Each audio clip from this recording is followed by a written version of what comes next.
And speaking of the Greenville Police Department, the Greenville Police Department civilian crash investigators have been out and about in Greenville for about 2 months now. Their goal is to lighten the load of police officers in our area. On your side, Sarah Gray Barr rode along with those investigators today. She's joining us now from the newsroom. So Sarah Gray, how many times have the crash investigators been called? Yeah, Courtney, the civilian crash investigators have responded to at least 250 crashes since their inception, not to mention the traffic control at different events around the city and responses to crashes that shut down roadways. Meet Scott Cornelius and Robert Potter. They're both civilian crash investigators with the City of Greenville's police department.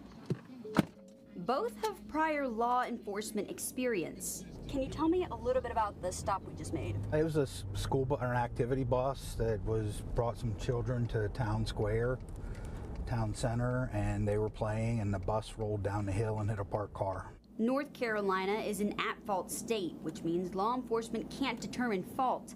That's up to insurance agencies.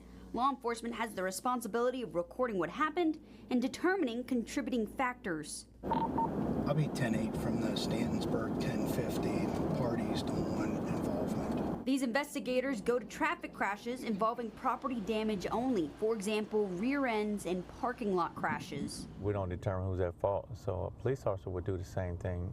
Normally they'll take crashes if we're not on duty. Some days you'll get quite a bit of crashes, some days you may not get any. Both say they see the difference they're making on the streets. They don't have to wait as long for a police officer to get there, and the police officers are telling us how much we're appreciated because that frees them up to do more law enforcement duties instead of handling minor crashes.